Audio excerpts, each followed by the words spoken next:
warahmatullahi wabarakatuh. Bismillahirrahmanirrahim. Alhamdulillahirabbil alamin. Wassalatu wassalamu ala asyrafil anbiya'i wal mursalin sayyidina Muhammadin wa ala alihi wa sahbihi ajma'in. Amma ba'du. Kita akan membahas tentang biografi Imam Hanafi.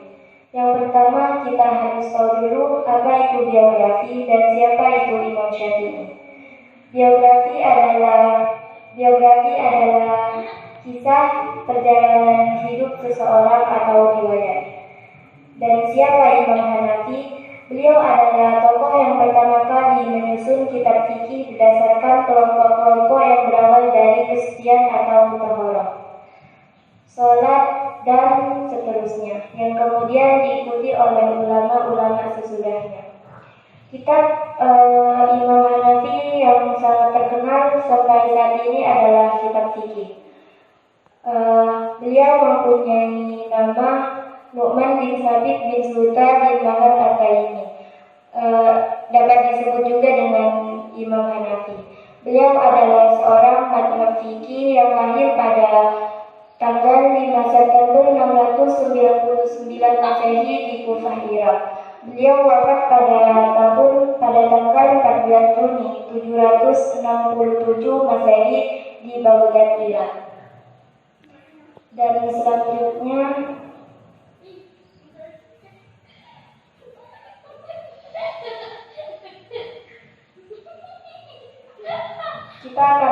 yang kedua kita akan membahas tentang masa kecil Imam Hanafi.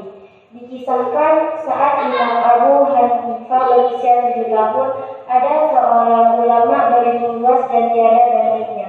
Beliau bernama Dahlia. Seluruh ulama pada masa itu tidak ada yang mampu menandinginya saat berdebat, terutama dalam hal tauhid. Dan oleh karena itu beliau menjadi sombong sampai beliau mengatakan bahwa Allah itu tidak ada. Yang ketiga, kita akan membahas tentang masa remaja Imam Hanafi. Pada saat beliau berusia 16 tahun, Imam Abu Hanifah pergi dari Kufah menuju Mekah untuk menunaikan ibadah haji dan berziarah ke kota Nabi Sallallahu Alaihi Wasallam. Perjalanan ini ia berguru kepada tokoh tabi'in dan tabi'at Atta bin Abi Rabah yang merupakan ulama terbaik di kota Makkah. Tapi dengan itu beliau mempunyai guru sebanyak 4.000 orang. 7 orang ialah sahabat Nabi, 93 orang dari kalangan tabi'in, dan 3.900 guru Imam Abu Hanifah sebanyak 4.000 orang. 7 orang dari sahabat Nabi, 93 orang dari kalangan tabi'in, dan 3.900 orang dari kalangan tabi'at at-tabi'in. Dengan hal itu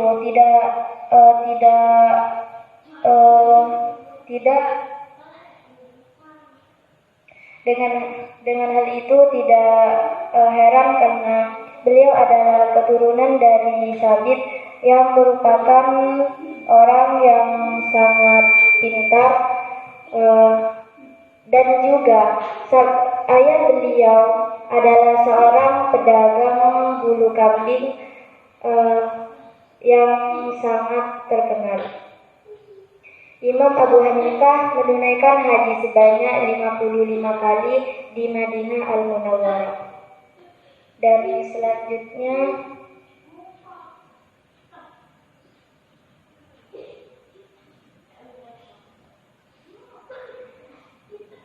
tentang kenapa Imam Abu Hanifah wafat, apa penyebabnya.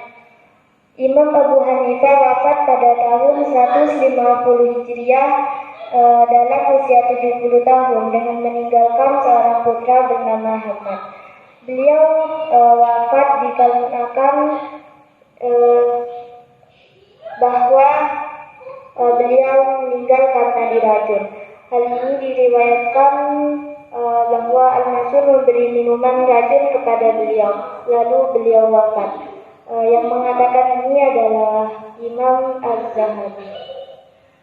Hanya itu yang dapat saya sampaikan. Apabila ada kesalahan, baik disengaja ataupun tidak, mohon maaf yang sebesar-besarnya. Akhirnya dari saya, wallahul muwaffiq ila aqwamit thoriq. Assalamualaikum warahmatullahi wabarakatuh. Warahmatullahi wabarakatuh. Bismillahirrahmanirrahim. Alhamdulillahirabbil alamin. Wassalatu wassalamu ala asyrofil anbiya'i wal mursalin Sayyidina Muhammadin wa ala alihi wa sahbihi ajma'in, amma ba'du. Kesempatan kali ini saya akan menjelaskan atau membahas tentang biografi Imam Hanafi. Sebelum kita membahas jauh tentang Imam Hanafi, terlebih dahulu kita harus tahu siapa itu Imam Hanafi. Imam Hanafi mempunyai nama lengkap Abu Hanifah Nu'man bin Thabit. Beliau lahir di Kufah, Irak pada tahun 80 Hijriah atau 699 Masehi. Dan beliau meninggal di Baghdad, Irak pada tahun 148 Hijriah atau 766 Masehi. Nama ibu beliau yaitu Fatimah binti Abdullah, sedangkan nama ayahnya yaitu Thabit bin Juta. Beliau mempunyai karya yang terkenal yaitu Kitab Al-Athar dan Fiqh Al-Akbar. Beliau merupakan pendiri mazhab Hanafi.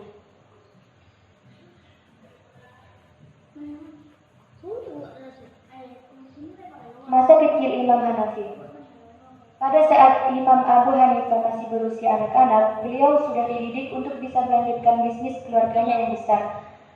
Karena ayahnya merupakan seorang pedagang, maka tentu Imam Abu Hanifah juga mengikuti jejak ayahnya, yaitu menjadi seorang pedagang. Tetapi meskipun beliau menjadi seorang pedagang, beliau masih gemar atau giat untuk menghafal Al-Quran.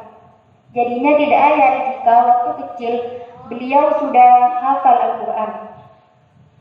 Berbeda dengan para imam mazhab yang lain, Imam Abu Hanifah tidak begitu fokus belajar agama di masa kecilnya. Beliau baru mulai konsen atau fokus belajar agama setelah beliau remaja. Selanjutnya,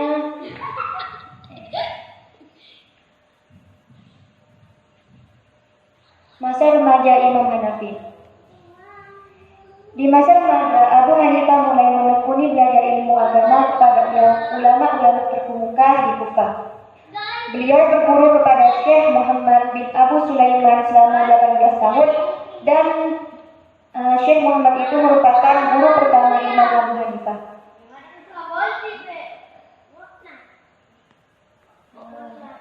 Berikut adalah nama-nama dari guru-guru Imam Abu Hanifah. Yang pertama ketika beliau berguru ke Kufah, yaitu Syekh Muhammad bin Abu Sulaiman. Yang kedua, Sya'bi. Yang ketiga, Salamah bin Kuhayl. Yang keempat, Manarib ibnu Dithar. Yang kelima, Abu Ishaq Sya'bi. Yang keenam, Aud ibnu Abdullah. Yang ketujuh, Ahmad ibnu Murrah. Yang kedelapan, Ahmad Syami. Yang ke-9, Adib ibnu Thabit al-Ansari. Yang ke-10, Sama ibnu Had.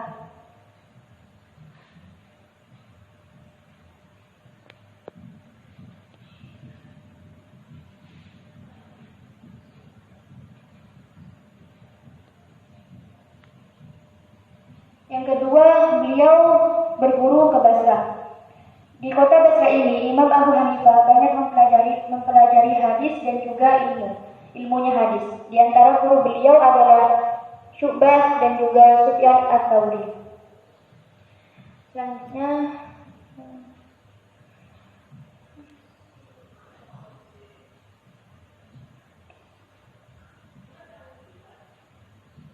yang ketiga, beliau juga berguru ke Mekah. Di Mekah, beliau sempat bertemu dengan salah satu cucu Nabi Muhammad Shallallahu Alaihi Wasallam, yakni Imam Muhammad Al-Baqir radhiyallahu anhu.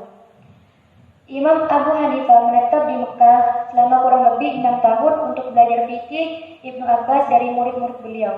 Salah satunya adalah Atha bin Abi Rabah, yang dikenal sebagai ahlu ra'yinya orang Mekah.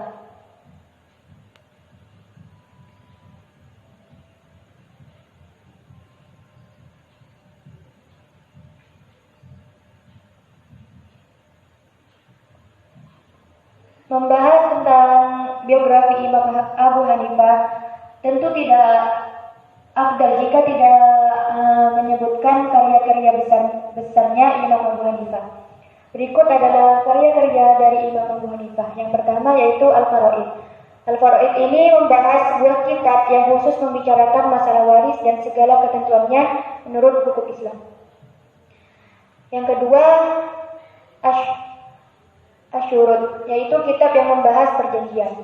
Yang ketiga yaitu Al-Fiqh Al-Akbar, kitab yang membahas ilmu kalam atau ilmu teologi.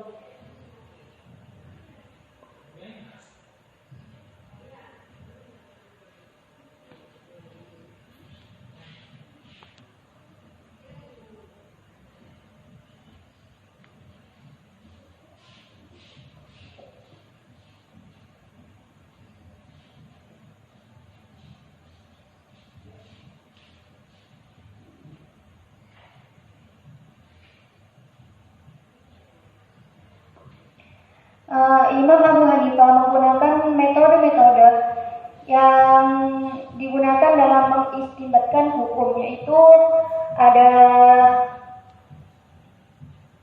7, yaitu yang pertama Al-Quran. Al-Quran merupakan sumber hukum yang paling utama yang beliau gunakan. Yang kedua yaitu As-Sunnah. Yang ketiga yaitu fatwa-fatwa yaitu fatwa-fatwa sahabat. Yang keempat yaitu qiyas.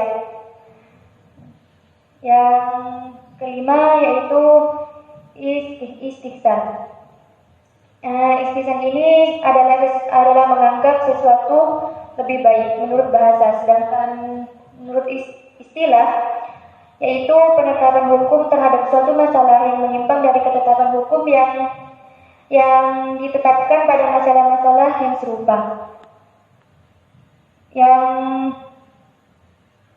kelima yaitu ijma.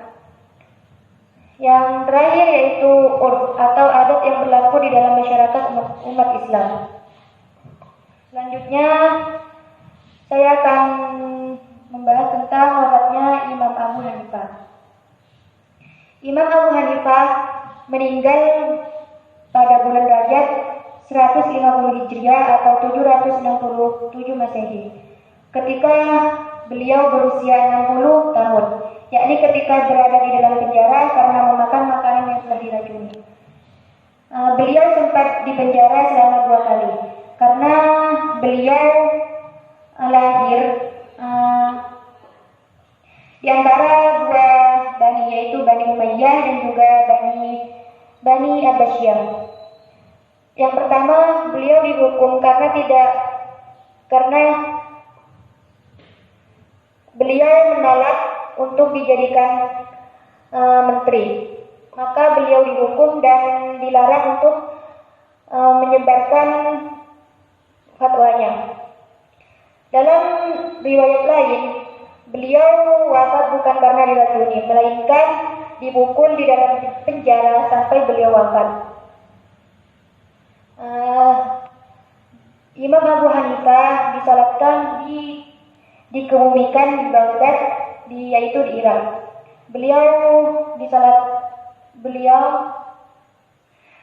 Salat jenazahnya dilakukan sebanyak 6 gelombang, yakni jamaah setiap salat mencapai 50.000 orang. Mungkin itu saja dari saya. Kurang lebihnya saya mohon maaf. Wassalamualaikum warahmatullahi wabarakatuh.